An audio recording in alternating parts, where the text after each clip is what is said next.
Uranium adalah sebuah unsur elemen kimia dengan lambang U dan nomor atom 92. Uranium memiliki radioaktif yang lemah dengan warna putih keperakan. Uranium menjadi salah satu jenis bahan baku yang digunakan sebagai sumber energi tenaga nuklir. Uranium pada tahun 1789 dalam mineral uraninit dikreditkan pada Martin Heinrich Klaproth yang menamai unsur baru tersebut dengan nama planet Uranus yang saat itu baru ditemukan. Uranium memiliki warna kekuningan atau merah abu-abu dan berkilau. Uranium bersifat radioaktif, dan uranium memiliki titik leleh yang tinggi, yaitu sekitar 1132 derajat Celcius. Uranium memiliki struktur kristal yang kubik. Dari penjelasan Kepala Pusat Teknologi Bahan Galian Nuklir atau PTBGN, ada 81.090 ton uranium ditemukan di Indonesia. Di antaranya, ada 45.730 ton uranium di Kalimantan, dan di Sumatera memiliki 31.567 ton uranium, dan di Sulawesi sebanyak 3.793 ton uranium. Pengelolaan uranium sebagai pembangkit listrik melibatkan proses yang kompleks. Berikut adalah langkah-langkah umum dalam pengelolaan uranium sebagai pembangkit listrik. 1. Eksplorasi dan penambangan. Uranium diekstrasi dari tambang-tambang yang mengandung deposit uranium. Proses ini melibatkan eksplorasi untuk menemukan deposit uranium yang cukup besar dan ekonomis untuk ditambang.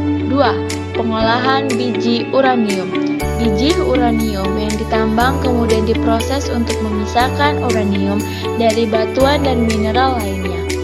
Proses pengolahan ini melibatkan penghancuran, penggilingan, dan pemisahan menggunakan teknik fisika dan kimia. 3. Pengkayaan uranium. Uranium yang telah dipisahkan kemudian harus ditingkatkan konsentrasinya dalam bentuk uranium-235, isotop yang dapat terfisi dalam reaksi nuklir. Proses pengkayaan ini dapat dilakukan dengan beberapa metode, seperti difusi gas atau sentrifugasi.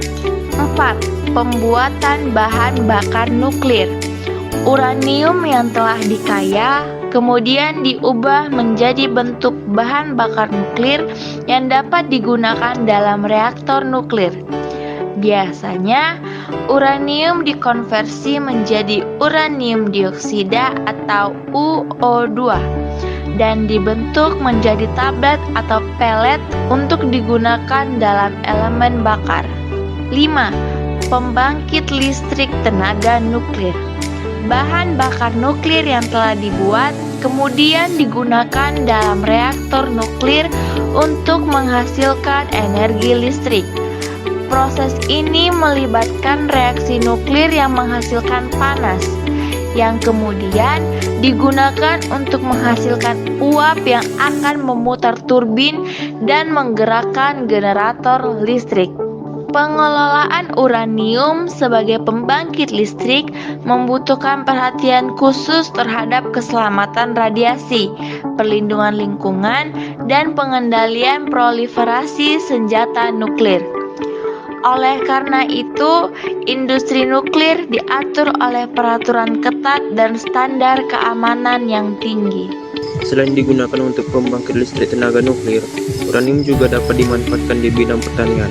Beberapa pemanfaatan uranium di bidang pertanian antara lain: 1. Pupuk radioaktif. Uranium dapat diolah menjadi pupuk radioaktif yang dapat digunakan untuk meningkatkan produktivitas tanaman. Pupuk ini mengandung unsur-unsur radioaktif yang dapat merangsang pertumbuhan tanaman dan meningkatkan kualitas hasil panen. 2. Penelitian genetika. Uranium juga digunakan dalam penelitian genetika tanaman. Radiasi yang dihasilkan dapat mempengaruhi gen tanaman dan digunakan untuk menghasilkan varietas baru yang lebih tahan terhadap penyakit, cuaca ekstrim, atau memiliki karakteristik yang diinginkan. Namun perlu diingat bahwa penggunaan uranium dalam bidang pertanian harus dilakukan dengan hati-hati dan sesuai dengan regulasi yang berlaku. Penggunaan radiasi harus dikendalikan dan tidak boleh melebihi batas yang ditetapkan untuk melindungi kesehatan manusia dan lingkungan. Selain di bidang pertanian, uranium juga memiliki beberapa pemanfaatan di bidang kesehatan, antara lain 1. Radioterapi. Uranium digunakan dalam pengobatan kanker dengan teknik radioterapi. Radiasi yang dihasilkan dari uranium dapat digunakan untuk menghancurkan sel-sel kanker dan memperlambat pertumbuhannya. 2. Sterilisasi alat medis. Radiasi yang dari uranium dapat digunakan untuk sterilisasi alat-alat medis dan peralatan rumah sakit. Radiasi ini dapat membunuh mikroorganisme yang ada pada alat-alat medis sehingga aman untuk digunakan dalam prosedur medis. Pemanfaatan uranium dalam bidang kesehatan juga harus dilakukan dengan hati-hati dan sesuai dengan regulasi yang berlaku. Penggunaan radiasi harus dikendalikan dan tidak boleh melebihi batas yang ditetapkan untuk melindungi kesehatan manusia dan lingkungan. Dalam konteks uranium, AMDAL dapat dilakukan untuk mengevaluasi dampak dari berbagai kegiatan yang terkait dengan penggunaan uranium, seperti penambangan, pengolahan, dan penggunaan bahan bakar nuklir. Beberapa dampak lingkungan yang mungkin timbul dari kegiatan ini diantara lain: yang pertama, dampak terhadap air. Penggunaan uranium dapat menyebabkan pencemaran air melalui pelepasan limbah radioaktif atau bahan kimia beracun yang terkait dengan proses pengolahan dan penambangan. Yang kedua, dampak terhadap udara.